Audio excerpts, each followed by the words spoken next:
Hi, everybody. Welcome to Read Science. I'm Joanne Manister here as your host, along with Jeff Schomeyer, my co-host. There you are. And today we welcome back Mario Livio, who has been on, he was on an early broadcast. Jeff, do you have the stats on that one? I forget which one it was, but it was sometime, and I think about number 5 or number 4. Yeah, you were one of our first guests, so we're glad you decided to come back. We didn't scare you away. Good. Well, I'm happy to be back. Thank you, Mario. So Dr. Mario Livio is an internationally renowned astrophysicist, a best-selling author, and a popular speaker. And I follow him on Twitter, so I pay attention to what he has to say all the time. He's a fellow of the American Association of the Advancement of Science, and he has published many, many scientific papers. The number here is 400. That's a very busy person. Scientific papers on topics ranging from dark energy and cosmology to black holes and extrasolar planets, which is the hot topic, right? Why Dr. Livio is why Dr. Livio is here is because he writes popular science books, including The Golden Ratio and Is God a Mathematician? That's, I think, where I first heard of you. And then your book, Brilliant Blunders, is why you visited us last time. From Darwin to Einstein, Colossal Mistakes by Great Scientists That Change Our Understanding of Life and the Universe. So we talked about scientists being human, right? That's right. And this was a great book. It was one of the, Washington Post said it was one of the best books of the year, and it was a great book. I loved it. But today we are talking about why, what makes us curious. And yeah, I just finished it last night. So I really enjoyed it, actually. So Dr. Livio, we are glad to have you here. Thank you for joining us again. My pleasure. I think this book, it just struck me while you were saying that. This book is self-referential in a way, isn't it? Because the reason you write these books is because you're curious about things, and this is how you go about satisfying some of your curiosity, I'm thinking. And so here you are being curious about curiosity, which is quite a curiosity itself. And I had trouble deciding just where I wanted to start things today, but I have some quotations from in here that I want to get to, and I think we're just going to have to start by talking a bit about what curiosity is, because that's about what they are. And early on, as I think a straw man, you introduce us to one of the early theories, I'm thinking, of what curiosity is, known as the knowledge gap theory. And maybe we can start there and say a few things about curiosity so that we can talk about it more easily. Okay, so I thought you would start with the fact that there are different types of curiosity. Well, that comes into it, certainly, yes. Right. So let me say a few words maybe about that, and then we'll get to the information gap theory. So I discovered, while doing the research for this book and talking to many psychologists, neuroscientists, and so on their experiments, visiting some labs, I discovered that curiosity is really not one thing. It is a family of mechanisms. And in particular, there was this psychologist, Daniel Berline, was British Canadian, who tried to chart curiosity on a plane with 2 axes, and he had these 4 different types of curiosity, and I think it's important to mention that because they then make more sense when we talk about curiosity in general. So one axis ran from perceptual curiosity to epistemic curiosity. Now, what are these? Perceptual curiosity is the curiosity we feel when we see something that's surprising or puzzling, or something that doesn't agree with things we thought we know, or something that's ambiguous. We cannot tell whether it's that or that. That's perceptual curiosity, and it's typically associated with an unpleasant feeling, a bit like an itch you need to scratch. Then there is epistemic curiosity. Epistemic curiosity is this true love of knowledge, is what drives people to do basic scientific research. What drives, you know, the most elaborate artworks and things like that, music. This is really, you know, this thing which philosopher Thomas Hobbes called the lust of the mind, it's epistemic curiosity. Then on the other axis, Berline had these two other curiosities, one which he called diversive curiosity, which is things we do basically to ward off boredom. You know, this is what, when you see somebody that's continuously checking for text messages on their phone, I mean, that's diversive curiosity, you know, what arrived now, you know, things like that. And finally, there is the very simple specific curiosity, which is the curiosity when we miss a very particular piece of information, which we need to know, like, you know, who wrote The Old Man and the Sea? Or you know, what was the name of the actor in the movie we saw last week? So where a small piece of information, you know, gives you what you need. Now, coming back to your question about the information gap. So this was originally suggested as a comprehensive model for curiosity. We need to remember this, because at the end, it turns out it probably isn't a comprehensive model. It just is good for some types of curiosity.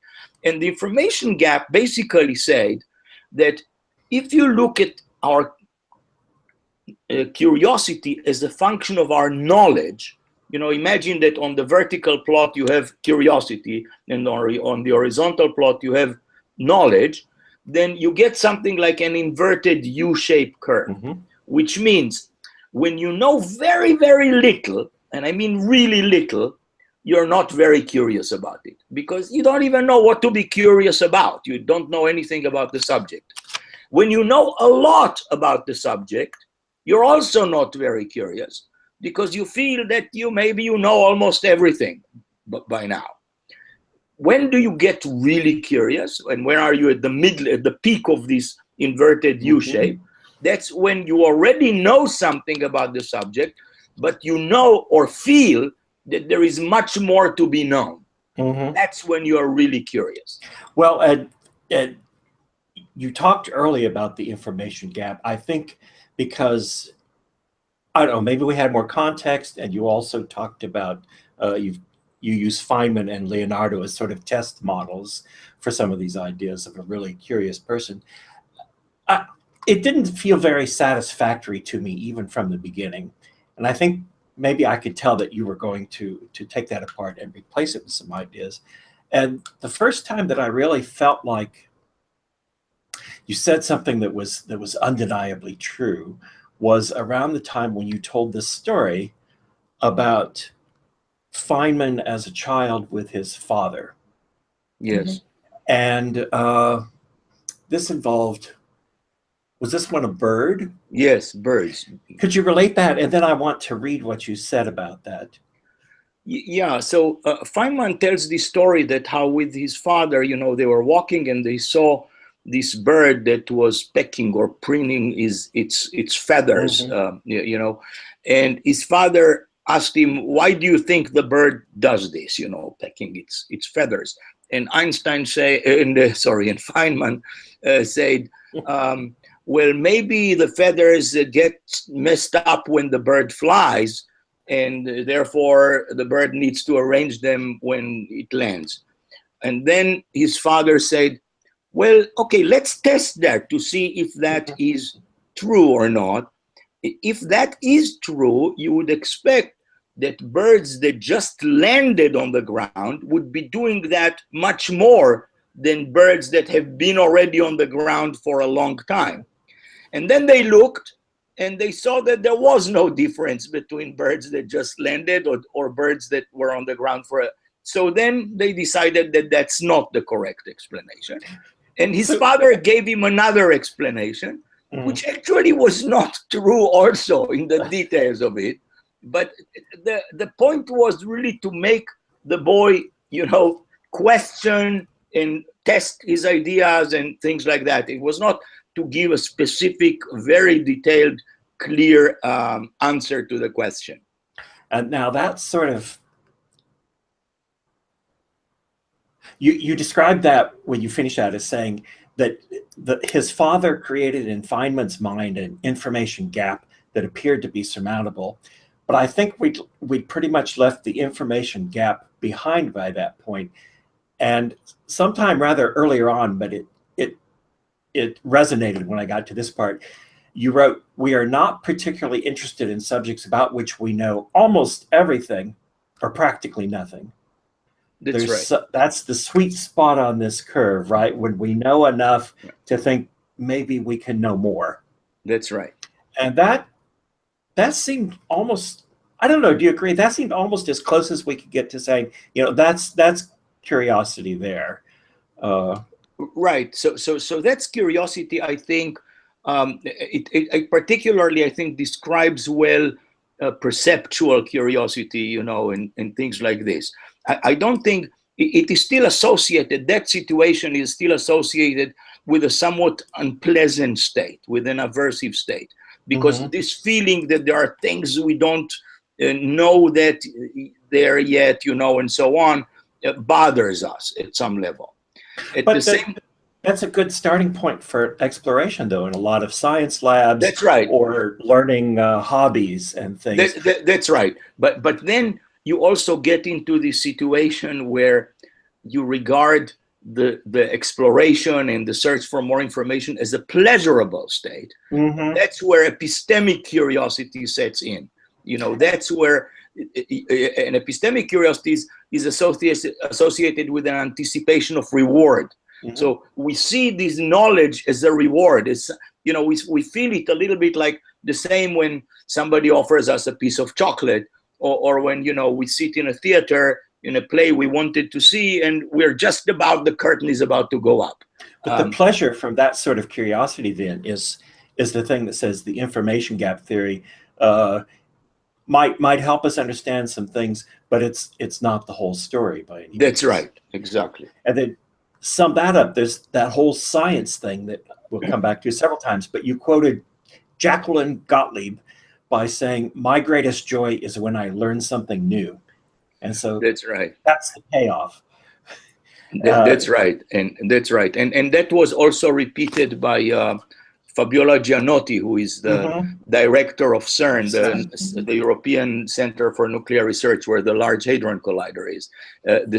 She said almost verbatim the same words. And Jacqueline Gottlieb, by the way, I should say, was extremely helpful to me in writing this book, because she's a researcher at Columbia University that really, all her research focuses on curiosity. Right. So actually, I found this interesting. I always find it interesting. So to be such a good writer that you're willing to step outside the bounds of your normal, you know, research. Comfort zone. Your comfort zone. So how was that? So here's me as a biologist. I also learned from the book that your wife is a microbiologist, or was. That, yeah, so how did this feel talking about fMRI, parts of the brain, you know, the reward centers of the brain, how curiosity actually feels like a reward. Right. So it was a little bit frightening at first, I must say. The way I did this was in a two-step process, but one of which was much shorter than the other. I mean, I knew that I was an extremely curious person, and I was extremely curious about curiosity, how that works, because this is such an important part of my personal life, and I thought, you know, that of many people's lives, that I wanted to understand this. But I wasn't sure whether, you know, as an astrophysicist, whether I can actually go into all the literature in psychology and neuroscience and understand it. After all, you know, there is all this jargon that people are using, and there are things, there is a lot to learn. So what I did in the first step was I was invited to give a TED talk at TEDx Mid-Atlantic, and I gave them, they allowed me to choose the topic on which I wanted to talk. So I gave them as the topic curiosity. Because I knew that would force me to spend some 6 months or so, you know, looking at the subject to see whether I even have a chance of, you know, getting into it and you know, and say something intelligent about this. So, you know, a TED talk is a short talk. It's an 18-minute talk. So I thought, if I cannot even gather enough material about curiosity that I actually understand to put it into that, then there is no point in, trying to explain much further, because it would just take the rest of my life. But I discovered then that, I could get into it, and I learned some of the jargon, and so on. And I interviewed already a number of neuroscientists and talked to them, and I managed to do that. And at that point, I decided, okay, it's worth my while, to do more. And then I spent more than 4 years researching for the book and getting into that. Did it end up in the usual laboratory science way of did you answer some of your questions finally to your satisfaction, but discover new questions that you don't know Of course. I mean, I since originally I knew very little about it, I answered many questions, but I discovered how little we actually know about curiosity. I mean, this was actually one of the most surprising things to me. For example, even to discover that, you see, I thought that curiosity is so important. Naively, I thought that almost every neuroscientist, has to work on it at some level. I discovered, no, that's not the case at all. In fact, I was surprised by that too. That actually surprised me in your book. Where are all the scientists? Yeah. There are very few who actually really, I mean, some touch it marginal, in their work. But people who concentrate on studying curiosity, both on the psychology side and in the neuroscience side, are actually few and far between. Mm-hmm. But you have to have, are they lacking a place to start to find initial questions and as a way in, or are they just leaving it for someone else? It's not close enough to their field. What's kept them away, I wonder? No, I think, the thing is that in neuroscience in general, and, in understanding things, at the end of the day, curiosity is part of our consciousness. Mm-hmm. And consciousness is such a broad field. There are so many things there. And plus, there are so many clinical conditions that people are invested in, like solving for Alzheimer's disease, things mm-hmm. like that, and so on. And there are so many such topics that even though there are quite a large number of psychologists and neuroscientists compared, let's say, to astrophysicists, they still have so many topics to get into that really not all of them get into this. And in particular, progress is relatively slow and somewhat hard because, you see, for example, I cite 2 experiments, one done by a Dutch neuroscientist, Marieke Jepma, and mm-hmm. another one done by a woman named Kang, mm-hmm. done with functional MRI. Mm-hmm. Well, guess what? In each one of these 2 experiments, which are, in my opinion, landmark experiments mm-hmm. in the study of curiosity from a neuroscientific perspective, yes, they had 19 subjects in each one of these studies. It's hard to get lots of people and put them into MRI machines, right. And design all these experiments and so on. You're not going to get very quickly to having 30,000 people in MRI machines, to study their brains when they are curious. So it's hard. And in a way, the results were not so very satisfying, but served the very useful purpose of being at the top of a branching chain of questions. You see what they do now and you go, oh, this could be done better. This was not a good assumption. Here are some questions we need to look into. And that's really better than getting the right answer, isn't it? That's right. And indeed, I describe a few follow-up experiments that Gruber and company did and others, and so on. But it is still, to me, what was very impressive, even in this relatively limited number of neuroscientific results, is that, for example, the fact that perceptual curiosity, psychologists thought, is perceived mainly as an aversive, unpleasant state, mm-hmm. while epistemic curiosity as a pleasurable anticipation of reward state, that was actually confirmed, at least to the level that you can confirm things with 19 subjects, from the neuroscientific results, because it turned out that indeed perceptual curiosity activates those parts of our brain which are associated typically with conflict or with hunger, while epistemic curiosity activated the parts of the brain that are associated with anticipation of reward.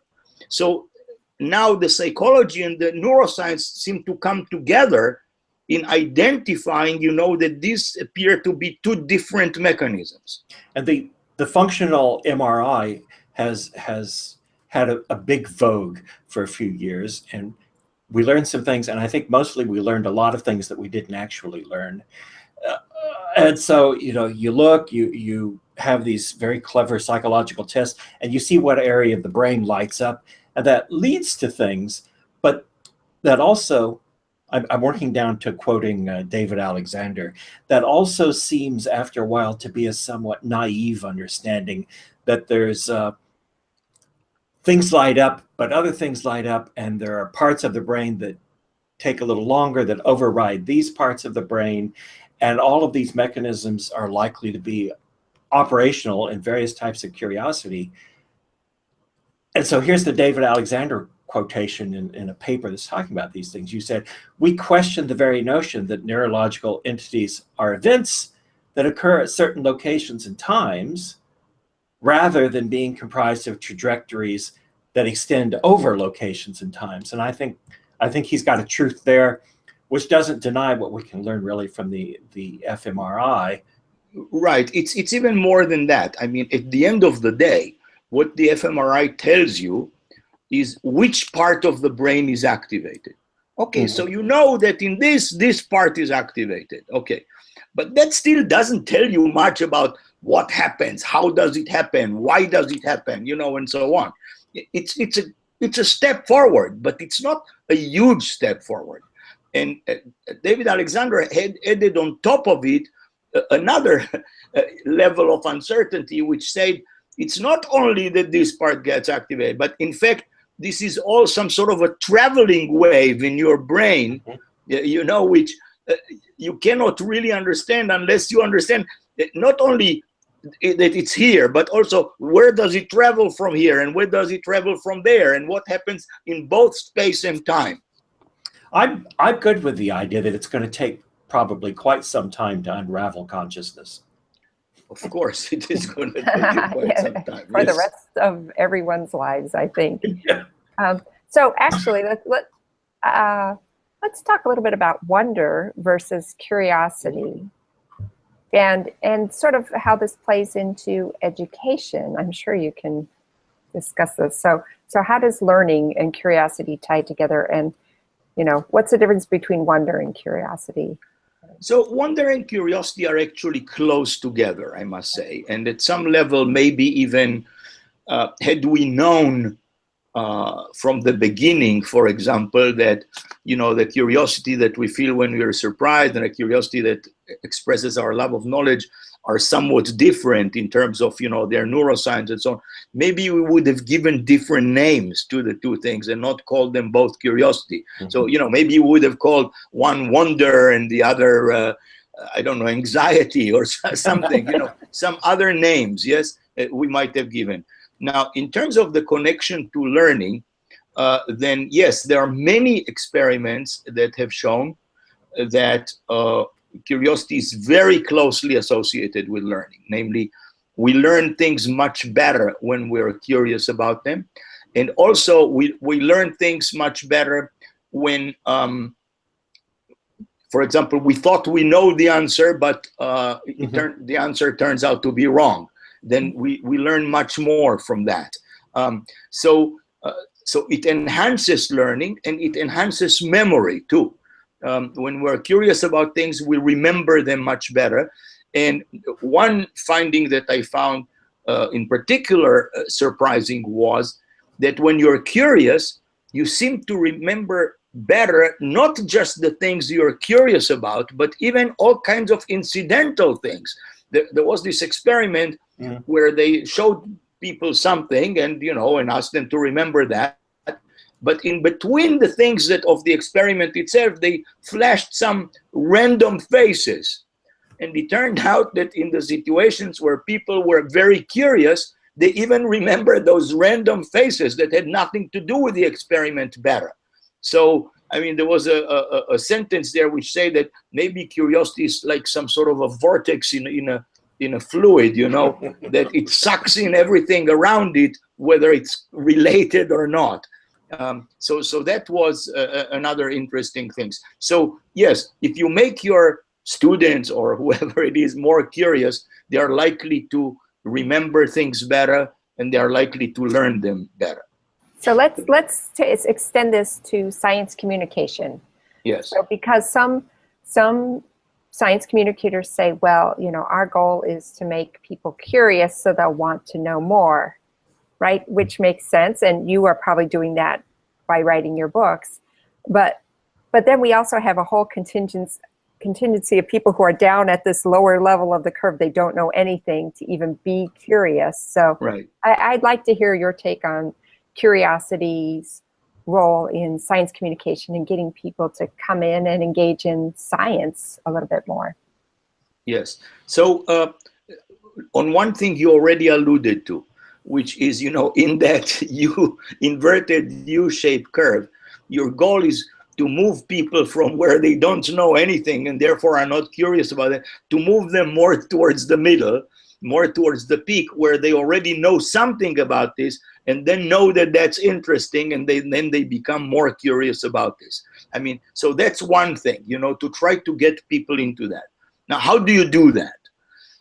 You do that, well, partly by asking many questions, partly by doing what Feynman's father did, which was you ask the question, but don't immediately give the answer, but rather tease the person to try to give her or his own answer, and then test whether that answer is correct or not. You know, in the same way with the birds, that, okay, is that the correct explanation of why the birds do that, or is it something else? And finally, there is something that I found very interesting, and it came up in my conversation with Lord Martin Rees, whom I've known for many years, and that is, you should start with the things that people are already curious about. Namely, don't start necessarily with what you want to make them curious about, because maybe at this moment, because they don't know very much, they are not interested in it. And I'll give you an example. The best example is actually with little children. Most little children in the US at least are fascinated by dinosaurs. So you can relatively easily get children curious and interested in dinosaurs, okay? But suppose what you wanted really to teach them is something about why objects accelerate towards the Earth. You know, why a falling object accelerates towards the Earth. You think that every child should know that, okay? About the force of gravity and I don't know what and things like that, yes? Now, the child who doesn't know yet about the force of gravity and things being accelerated towards the Earth may not be interested in that because they don't know anything about that. But they are still fascinated by dinosaurs. So you start with dinosaurs, you talk to them about dinosaurs, everything they are very curious about, and then you find an ingenious way to get to what you wanted. Namely, you say, okay, and you know, the dinosaurs, they became extinct. And you know why they became extinct? Because an asteroid hit the Earth some, you know, close to 60 million years ago. And that is what, you know, at the end, it hit it, you know, near the Yucatan Peninsula, and that's how they became extinct. And why does an asteroid accelerate towards the Earth? Because the gravity of the Earth, you know, pulls the asteroid, and, you know, and you continue like this. So you manage to start from something they were already curious about, and to get them to where you wanted by doing this, instead of starting, oh, you know, all things fall down, and this is, oh yeah, sure, yeah, I'm not interested. Well, to me, the thing that was exemplary about Feynman's father is something that I think adults don't do enough, but children love to do, and that is play. It seemed to me that he was playing a game. They were making up a game to play, and kids that I've known love any sort of game, and they are happy to play a game with any tall person who's willing to do it with them. And you're just making me think, to contrast that with some science popularizers, to be specific, who believe that the way to engage people in science is by being entertaining. But there's a difference, a small maybe, but an important difference between being entertaining and playing a game to excite people's curiosity. And maybe that's the difference. Being entertaining doesn't necessarily get you to those. It doesn't feel to me like it pulls people up that inverted U the same way that Feynman's father's game will. Yeah, I think you're right. I'm not saying about that you shouldn't be entertaining. I mean, you know, Yeah. if your book or whatever it is, you know, bores people stiff, then you know that's so not good. Yes, I mean, it should be entertaining at some level, and there is also a slight danger. You're right about being too entertaining. I remember that many years ago, somebody asked me about how a laser works. Mm-hmm. And I tried to explain to them the concept of coherence, that, you know, things jump from one level to the other all at the same time. And that is what gives us a lot of power. And I gave the example that, you know, if all the Chinese people, you know, jumped at random times, maybe nothing would happen. But that if all of them jumped at the same time, then, you know, this maybe even would cause something to the earth. And the thing was, I was very pleased with this example. But then a few years later, I ran into the same person, and I asked him, do you still remember how a laser works? And he told me, I don't remember almost anything, but I remember it has something to do with the Chinese jumping up and down. Yes. So the metaphor was a little bit too entertaining. Right, just a little too much technical. So it sort of covered the actual contents that I wanted to convey. You know, actually, I just was looking at Twitter, and oddly enough, there is an opinion piece at the New York Times that's trending. I have not read it, but I just thought I would say, given that we're talking about curiosity, the title of the piece is called "An Incurious President." Yeah. So I don't want to get political or anything.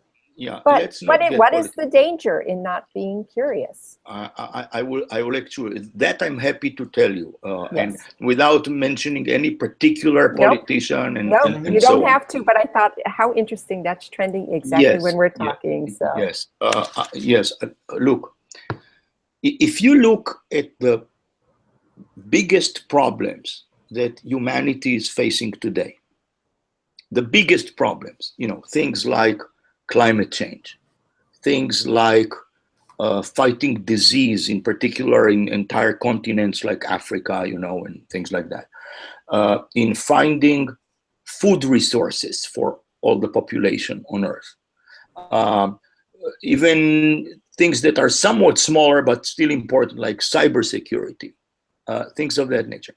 If you look at any one of these problems, you immediately recognize that to not just to solve this problem, but to even just address it requires serious scientific input. Mm-hmm. Each one of the problems I mentioned requires serious scientific input. What that means is that anybody who is at a high-level decision-making position should actually have very easy access to scientific opinion about these things. I mean, they cannot just rely on other politicians around them.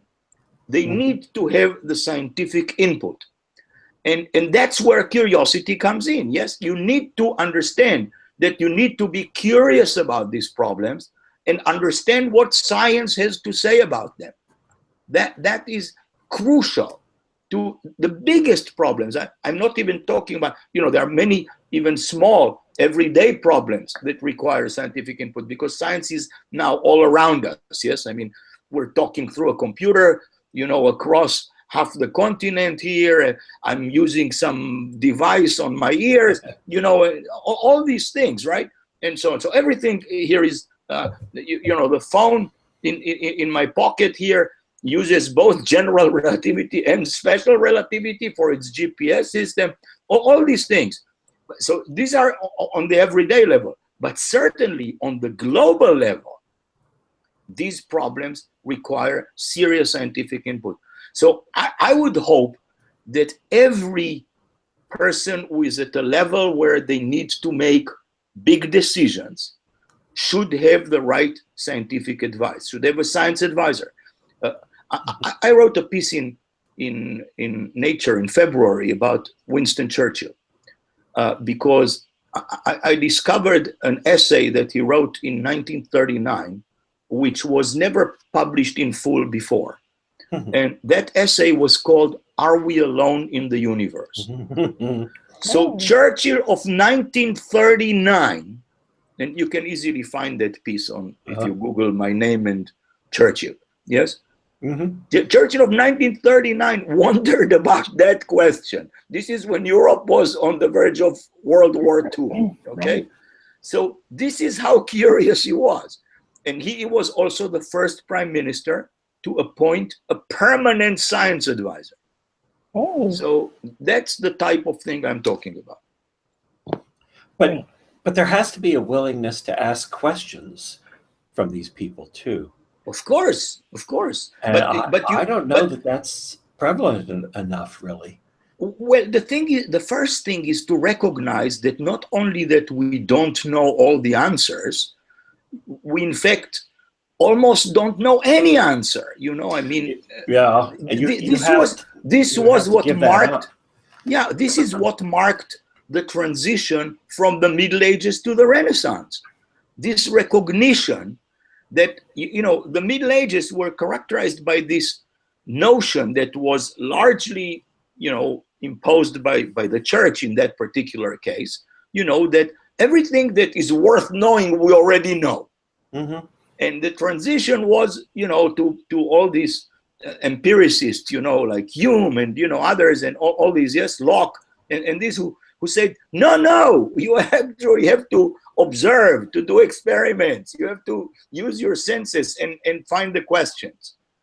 Which gets us so handily to your conversation, your discussion about unknown unknowns. No knowns.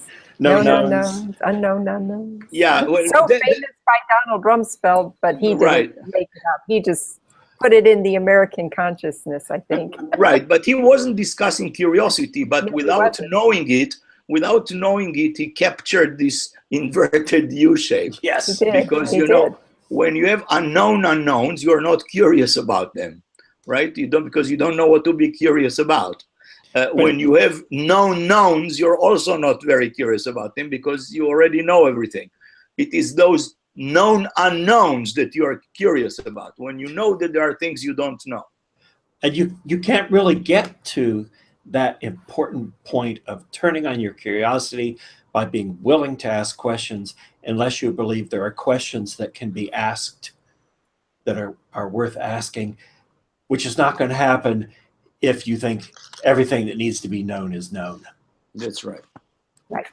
Actually, there's the curve that Mario has been talking about all day, which is great. And it's really a helpful diagram to show what we mean. Funny, I did laugh, I giggled. This is a good thing. You're mentioning Kardashians. They came up a couple times in the thing, Yeah, for a second there, my picture went away. I'm not sure why. Oh, whoops, you're here. But it came back now, yes. Yeah. No, it is really, it went away again now, for me at least. But for us, we can see you. So. Okay, so look, I have absolutely nothing, to say for or against Kardashian. It's just that these are people who appear to attract a lot of attention and curiosity. Okay, yeah, people are curious. What about what them. is going wrong with them, right? Yeah. So the thing is that I don't see that as a bad thing in the following sense. If people are curious about something, as I said, that's already a good sign. And like I said, the way to try to even channel that for really good purposes is to try to go from that into other things. You see, I mean, let's say you are interested in the Kardashian, but that's also some form of a social phenomenon, right? So you can get from that into interest in a variety of social phenomena, perhaps, maybe economical phenomena. Well, in one particular case, I mean, it even goes into gender issues and things like that. So you can get into various very interesting things, I mean, that most people will agree are interesting, even those who are not originally interested in what happens with the Kardashians. But you can get into these other things from that if you keep your mind open and you understand that one question can lead to another. That questions leading to another is very good. Now, if Joanne has, I have a new topic, something that I'm very curious about, and that you talked about, and that I want to know, what is the deal? What is the connection between art and science? Yes. Art and science. I know it's big. You can take more than one sentence. It's a big question, and I would not claim to be an expert, other than the fact that I'm of course a working scientist, but who happens to be an art fanatic. I mean, if you look at most of the books in my house, and I'm talking thousands of books, most of them are about art, because I'm a great art lover. I'm also involved with music. I'm a science advisor to the Baltimore Symphony Orchestra, for example, which is a bit strange, but I am. Now, the way I see it, and it's my personal view, but so I don't know if everybody agrees with that, but the way I see it is something like this. The role of the scientist, or at least the way that scientists regard themselves, is that they try to explain the phenomena around them. They try to explain the world around them. We see phenomena on small and large scale, from the subatomic scale to the cosmic scale, and we try to explain them. But usually by use of mathematics and other tools and so on, we try to find explanations. When I look at artists, the way I see them is that they see the same world around them, but they try more to give their emotional response to this world. Not to necessarily explain the phenomena, but to give you the impression of how they feel about these phenomena. And so in that sense, the art and the science really complement each other, because together they give us a much more complete picture of how we as humans perceive the universe around us. So they, at some level, you could describe them in very similar ways. They have some similar sorts of goals with very different tools. And so, yes, they go together well. It's worth doing both. And it maybe shouldn't surprise us that scientists are often musical, enjoy art, are fascinated with art. Well, in particular, would you say that it's the curiosity to ask the questions, to look for answers or explanations, or more ways to understand and comprehend things? That's right. And there was a very interesting answer that I got from Brian May, who is the lead guitarist of Queen, but who also holds a PhD in astrophysics. And he basically said that he thinks that his abilities in each one of the fields, the science and the music, enhanced each other. That's how he expressed himself. There's a famous Feynman quotation that you have one version of it here that keeps turning up in my mind because I'm interested in art and physics. The people who would accuse him of of saying, well, you've taken all the mystery and the awe out of looking at the stars or looking at a flower. And I'm on his side to say, I see the same flower, I react to it, I see the stars, I react as you do, but I know about fusion. Doesn't that enrich my experience? That's right. It's a bit like getting more actually to the middle of that inverted U shape. You know, that you know already quite a bit, but you feel that there is so much more to it, and so on. So that indeed, that's I feel the same. And was it Leonardo? There was somebody who was telling us that there are things in anything, there's something to be curious about if you look closely enough. Both Leonardo and Feynman repeated this almost verbatim, you know, saying everything is interesting if you go into it deeply enough.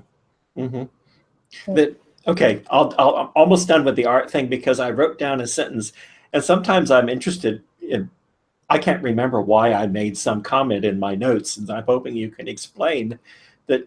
We're talking about art or something, and I wrote down the question, why do people look at paintings?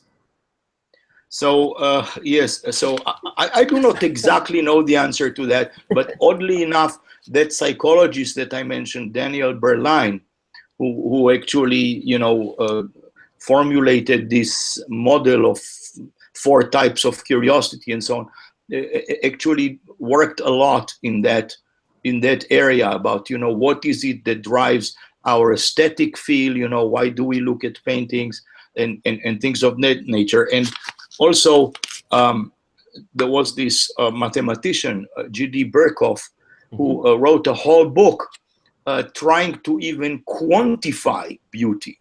He wrote a mathematical formula for beauty, which was composed of the elements of complexity and order.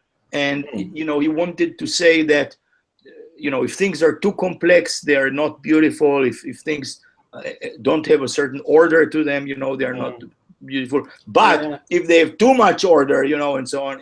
So all these things. So I don't think we know really the answer to that, but there are some attempts to try to answer that. But Joanne, does this not make you think of the Gallery of the Infinite? Sure. 2 weeks ago, Mario, 2 episodes back, we talked to Richard Schwartz, who's a mathematician and who likes to draw cartoons, about several of his books, but the one I particularly liked was called The Gallery of the Infinite, where he's trying to tell us about orders of infinity and transfinite arithmetic and some pretty sticky subjects. And it's a graphic book with rather little text, but important, you know, precise text that gets us through there. But its real strength is in his wacky cartoons. And for example, there was when he's talking about understanding rational numbers as an infinity and or as integers as a countable infinity, he introduced us to the infinite chicken. And this chicken had teeth, of all things, and braces on the teeth. And Joanne discovered from reading this book with her daughter that his pictures are whimsical, but they have details and things to look at that make particularly the young reader start to look at the picture and do things like count the teeth. So basically, it makes them curious. It excites their curiosity. Exactly. Those pictures draw people in ways that reinforce exactly what he's talking about. Right. So this is another example of what I said. Start with the things they are already curious about, and then find ways to lead from that to other things. Monsters. Joanne can tell us about the monsters. Yeah, that's a very good book. But actually, Jeff, if you're done with art, I do want to ask about, this is great. You in your book say, I coined the phrase, curiosity is the best remedy for fear. You then discovered, well, maybe you weren't the most original person discovering this, but I think it's great. And then you talked about Irish novelist James Stephens as curiosity's best remedy to fear. Can you explain this to our listeners? I mean, I love this part of the book, and I feel like it's true. It's because I feel it's true. I think this is actually very, very important, and not because I say it, but because I think it's truly important. You see, very often the things we are afraid of, things we're fearful about, we are afraid of them because we don't know enough about them or we don't understand them. If you look throughout history, much of the fear and hatred was caused by ignorance. And this remains true today, as always. And by becoming curious about these things and learning about them and understanding them better, you actually become much less afraid. And, you know, throughout history, we had entire periods, I mean, most notably the Middle Ages, when curiosity was suppressed by a variety of either, you know, oppressive regimes, oppressive ideologies, things of that nature. But that continues to today. I mean, we had periods, of course, of book burning throughout history. We had the degenerate art exhibit by the Nazis in 1937, where they took all the, you know, most of the people we call today modern artists and put them into one exhibit, which they wanted to tell the people that these are enemies of the country and things like that. And, or, you know, ISIS destroying artworks in Palmyra. All of these things, these are all enemies of curiosity, and perhaps most outrageous, of course, the attack by the Taliban on Malala Yousafzai, just because she advocated education for young girls. So these are all elements that try to kill curiosity. And they want to kill curiosity to let you live in fear and in terror, in an atmosphere of terror. And by being curious, that is your best remedy against these things. I mean, that's what you should do. So I really feel very strongly about this phrase. Curiosity is the best remedy for fear. And I was actually, at some level, happy to discover that others thought about this too. Yes, even though I was very proud at first that I said, oh, I came up with this incredible phrase. And I think even Feynman does, there's a quote that's out there on the internet of him, you know, he's like, well, no, you know, like just about not having He doesn't religion or mind God. not knowing things. The not knowing things, exactly. Right. That But- it's okay, because there's then more to learn, to be curious about. That's right. Well, to scientists, not knowing something is an opportunity, usually. Exactly. But apparently, some psychologists discussing that would think that people who are comfortable with not knowing things are drawn to science, that it doesn't turn us into that. But do you think we have any tactics we can deploy to help people counter their fear of not knowing things? Yes, I mean, look, I mean, again, I don't want to get into politics and things, but we do experience something that is very, you know, it's now in our everyday lives. I mean, by saying that, you know, every refugee is a threat to you, you know, I mean, this is just, you know, just playing on ignorance. I mean, you know, most of these people are very poor people escaping from horrendous situations with small children, you know, and so on. Just try to learn something about them and on what they have experienced, and you will be much less afraid of them. There's an openness that's required, and then you learn something, and that gives you confidence that maybe the unknown is not such a bad thing, that you can get through it. That's right. This is something that musicians know too, I think, that I've realized recently, that stage fright and all of those things, and public speaking is a big fear people have. And the people who do these things have the fear, I think, that seems a natural product, but they couple that with a confidence that they'll find their way to the other side to get through it. And of course, by learning more about it and doing it more times, that will also reduce their fear. Yeah. It's, I mean, so I actually, I enjoyed the whole book, but I found the last part of the book, I could feel your passion for this topic really come through, especially about the fear. And I was interested in the history. You had talked about just the different phases in the human history where, you know, curiosity was quashed. Right. And well, you know, we got 5 minutes left. But talking about quashing curiosity, we always talk about children having a natural curiosity, and then at some point, like Carl Sagan was famous for saying, we beat it and you know whatever, wring it out of them by the time they're teenagers. So, and you did bring this up in the book. What happens to curiosity? Yeah, I think, you know, what I discovered from looking more at the research, I mean, my impression is that we are a little bit mistaken about what's happening. I mean, we're very used to children asking why all the time. And of course, that's the title of the book too, you know, because children are very, very interested in cause and effect. They learn relatively early on that every effect is done by some cause, and they want to understand the connection there, because that helps them then, you know, make fewer errors in dealing with their environment. So that's why they do all that. And it is true that the things that decline with age somewhat is the ability to be incredibly surprised and the willingness to take risks for novelty. That declines somewhat with age. So if you like, the perceptual and perhaps diversive curiosity, I mean, declined somewhat.